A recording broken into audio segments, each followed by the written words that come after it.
Olá, pessoal, de volta aqui com o Semicast. Tudo bom, Ricardo? Como é que Tudo você bom, tá? Carlinhos? Tudo em paz. Ricardo, você, claro, direto, o que Alagoas ganha com o Arthur Lira como ministro?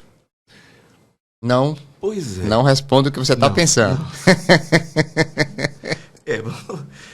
Então, sem gestos e sem palavras chulas, objetivamente, primeiro saber se o Arthur Lira vai ser ministro.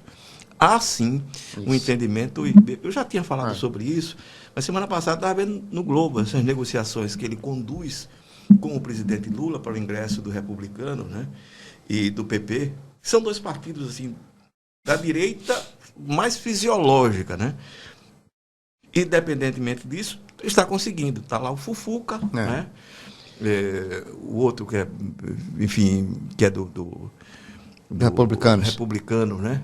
Fufuca é do PP, né? O Fufuca é do PP. É porque eu acho esses partidos tão iguais não, e tem semelhantes. as mesmas figuras. Tem o Fonte, o Fufuca, aquela turma toda. Mas independentemente disso, isso seria uma articulação para que ele, Arthur, venha a ser ministro depois que sair da presidência da Câmara. É uma possibilidade real, até porque o Arthur sabe que ele, para continuar poderoso, e quem acumulou tanto poder quanto ele, né, nos últimos 3 ou 4 anos, enfim, vem de antes até de ser presidente da Câmara, né, líder do Centrão, presidente da Comissão de Constituição e Justiça, ele precisa estar num cargo que tenha visibilidade e alguma proteção política. E não por acaso ele fala em nome do Centrão.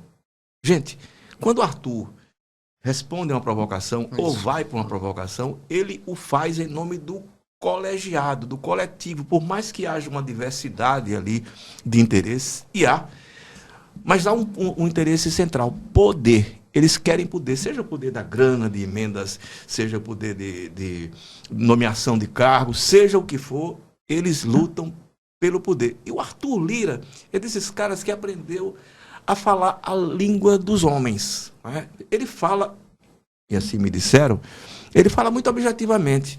Tem um deputado, que é um cara de quem eu gosto, estadual aqui, que ele me diz, olha, eu não cheguei aqui rezando missa. Ninguém chega ali rezando missa. Todo mundo chega sabendo o que precisa fazer para estar no poder. E para estar no poder você precisa de grana, de dinheiro, e nem sempre é dinheiro limpo, e precisa de nomeação de cargos para as pessoas e tal, principalmente um estado como o de Alagoas, né, em que as famílias de classe média adoram botar os filhos, né, no serviço público, todo mundo é um carguinho. Fulano vai fazer 18 anos, deputado, arrume um empreguinho, uma mesada para o menino, ou para a menina. Isso acontece muito. Lamentavelmente, e é essa mesma classe média que é tão crítica, né, e deveria não apenas ser crítica, mas exercer a crítica na prática. O Arthur Lira, ele negocia de igual para igual. Ele sabe o tamanho do poder que ele tem, e o poder que ele tem é o Centrão. Não é brincadeira um presidente da Câmara, ele decide o que é que vai ser votado e quando vai ser votado. Se ele não quiser votar uma matéria, essa semana do 7 de setembro, convocou para segunda-feira porque tinha 2 matérias de interesse do governo. Então está aqui, é um cravo na ferradura. A briga dele inicialmente com Rui Costa transformou-se numa amizade sincera. Os dois se descobriram amigos de infância. Eles trocam hoje figurinhas. Não sei se troca figurinha ainda. Acho que sim, troca figurinha. Existe, né? Pois é. Eles trocam figurinhas. O Rui ele vai para a Bahia, o Rui vem para Alagoas. Não precisa não, lá em Brasília eles se encontram. E eles conversam de forma muito franca e aberta. Quebraram o gelo entre eles e muito tranquilamente isolaram o Padilha, que é um personagem hoje que ficou menor, que é um sujeito bom, né, todo mundo diz, né, de negociar, mas assim, é um cara que não tem poder. O Rui Costa chegou lá com muito gabinete civil, gente, tem uma espécie de primeiro-ministro. Isso. O cara coordena os ministérios todos. E o Arthur hoje tem uma relação muito boa com ele, como tem com o Haddad. Falamos aqui daquele falso embate, né? Entreveiro, né? Com o Haddad. Passou, aquilo é bobagem. O Haddad falou para o público dele, o Arthur respondeu para o público dele e tudo resolvido. Segundo o presidente do Flamengo, foi um entreveiro. É um entreveiro. Ali foi um entreveiro mesmo, né? No caso do Flamengo, não foi não. Nunca vi entreveiro no tapa. Mas, assim, o Arthur pode muito bem compor, né? Ele pode assumir, por exemplo, a presidência da Comissão de Orçamento, que não é pouco, né, no Congresso Nacional, mas pode sim ser ministro, e Alagoas aí teria 2 ministros, né? Renan Filho e Arthur Lira. O que ganha, aí respondendo os alagoanos devem ir para a rua comemorar isso? Eu pergunto. Tivemos presidente da República, presidente do Senado 3 ou 4 vezes, presidente da Câmara Federal. Não é isso que faz a diferença. Efetivamente, um cara que é ministro, ele é ministro de um governo do país inteiro. Obviamente, a gente espera que, entenda o ministro ali, facilite, por exemplo, a liberação do dinheiro de uma coisa que esteja resolvida. Olha, o dinheiro está lá no orçamento ou uma obra. Mas você nunca viu isso por aqui. Não. Né? O que é que fazem eles todos, né, quando estão no poder, na presidência do Senado, na presidência da Câmara ou como ministro? Para as minhas bases, tudo. Para os inimigos, nada. E não vai ser diferente com o Arthur Lira, não. Se ele for ministro, as bases dele serão muito bem aquinhoadas. Os que não forem, aqui e ali, bota aí 10 conto. Quanto é que tem? Estou precisando de 50, dá 10 conto aí para ele. E vai ser desse jeito, porque sempre tem sido desse jeito. Esses caras, gente, eles são grandes lá em Brasília, vocês podem observar, mas são pequenos nos seus estados. São muito pequenos, todos eles são pequenos. São deputados e senadores de reduto. De vez em quando você tem um senador, por exemplo, a Luísa foi assim, o Rodrigo, né, que foi eleito com um voto mais difuso e depois perdeu-se porque de difuso ele passou a ser confuso.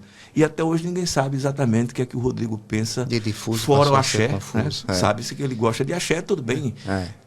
Cada um gosta do que quiser, né? Mas assim, é um personagem pequeno, miúdo. Não soube ser grande e precisava ser grande. Eu estou citando especificamente os dois, sempre cito os dois e o Renan, porque eles disputam, de fato, o poder. São os 2 gigantes de Alagoas em Brasília. O que isso representa para o estado de Alagoas? Efetivamente, objetivamente, faz diferença nenhuma. Se fosse outro ministro, enfim, ou fosse um outro presidente de Câmara, do Senado, não faria diferença nenhuma, porque nunca fez. Quando aparece uma emenda para o grupo político deles, para o reduto. E é esse reduto que abastece esses personagens de votos para que eles cheguem em Brasília e se tornem grandões, porque sabem falar a língua dos homens. Você sabe falar a língua dos homens, Galinho? Não sei falar a língua dos homens. Alagoas continua lá embaixo nos índices de educação, no PNUD. Mas eu acho que o Paulo Dantas deve trazer da China uns 15 trilhões, né, de investimentos, né? Vamos aguardar, né? Hoje teve um encontro na Universidade Chinesa, enfim. Mas é impressionante como Alagoas teve em todas as posições de poder, todas. E a gente não consegue mudar o básico, né? A gente não consegue fazer, por exemplo, o que o Ceará fez. Sair ali da rabeira da educação. Tem que ser projeto de Estado. Alagoas nunca teve um projeto de Estado. O Ceará fez da educação, e nisso os Gomes têm todos os méritos, né? Um projeto de Estado. Eu fico absolutamente encantado quando você pega 90% das escolas públicas melhor ranqueadas, mais bem ranqueadas no Brasil, são do Ceará. Meu amigo, isso significa muito, significa que o Ceará vai poder dar o passo que nós não sabemos se um dia daremos ou quando. É engraçado porque minha esposa aqui brinca com esse negócio de concurso público. Todo concurso público tem um cearense passando. Não é à toa, né? Como é que se conhece o cearense do concurso público? É melhor não, né, cara? Diga não. É preconceito. É melhor não. Então existe é isso. alguma anatomia assim especial, não? Não sei. Não sei. Eu deixo para você, Ricardo. Não, essa pegadinha não. Ricardo, eu vou para a minha dica cultural e vou aqui homenagear Edson Bezerra.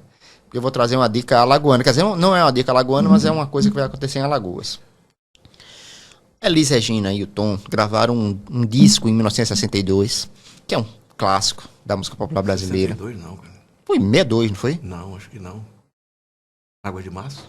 Não, o disco. Um especial. Aí eles gravaram um especial. Aí, Elis Regina, desculpe. e Tom Jobim. É porque tem aquele dos Estados Unidos que é Água de Março, eu acho que é da década de 70. Né? É, mas eu acho que 62. Depois eu confirmo isso. Mas o que acontece? Os bastidores dessa gravação, o João Marcelo Bolsa, que é o filho da Elisa, uma série de pessoas, esse pessoal criou um documentário. Acho que é da década de 70. Criou um documentário. Aí o que acontece? Eu vou falar do fato em si, depois ainda nesse programa eu coloco. O Arte Pajuçara, no dia 16 de setembro, vai fazer um evento chamado Cinema e Música. É a primeira vez que esse documentário passa em Alagoas. E uma hora antes desse documentário... Está sendo lançado agora esse Exatamente, E uma hora antes do documentário, a gente vai ter um show musical com o Luiz Pompe e a Nara Cordeiro.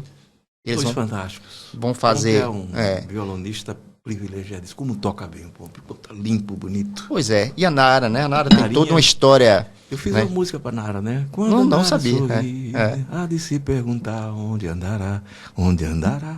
Que é relembrando aí a morte do filho dela. Que eu convivi com ele. Gosto muito. Foi meu amigo de infância, Anderson. Moramos juntos em Jacarecica, uma história muito tocante pra mim. Então os dois vão estar lá, fazendo esse número musical, às 19 horas, sábado, dia 16, né? Nosso feriado.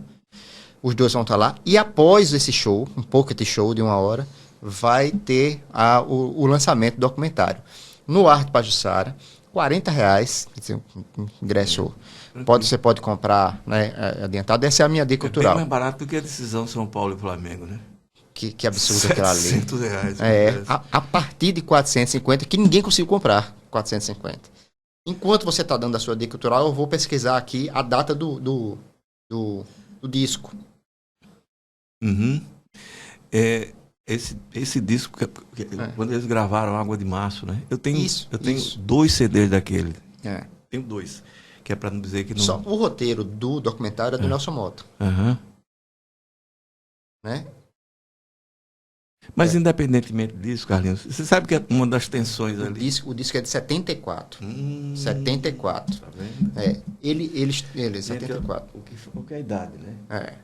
É a idade, né? Eu, por exemplo, aqui, um garotão de 65 anos, me lembro disso, ele não...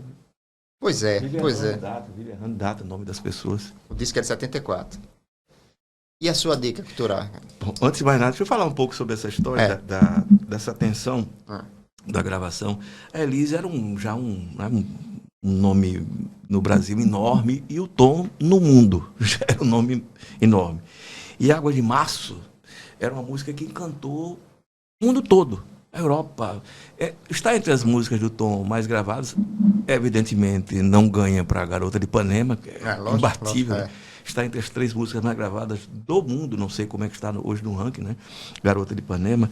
Só que a Elis, na época, era casada com César Camargo Mariano. Grande pianista, excelente pianista. E ele fez o arranjo para essa gravação. E criou sua expectativa. Já era aquela coisa assim, primeiro que era o Tom e a Elis. Eles não tinham uma relação de proximidade. Arranjo de César Camargo Mariano, com o tamanho do Tom Jobim, só que o Tom adorou o arranjo. E essa é uma parte da história, apenas. Eu estou curiosíssimo para ver esse documentário. E com um show ainda, mais ainda. Já que você falou em música, eu trouxe esse CD aqui. Eu sou um homem de CDs, né? Esse CD aqui, Celso Adolfo, Brasil, Nome de Vegetal.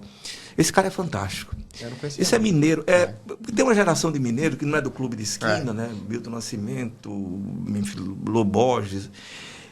Ele é um mineiro mais para dentro, né? Mais para as montanhas mesmo, imprensado ali. Faz uma música deliciosa. Eles fazem umas harmonias riquíssimas. Ele é um grande compositor.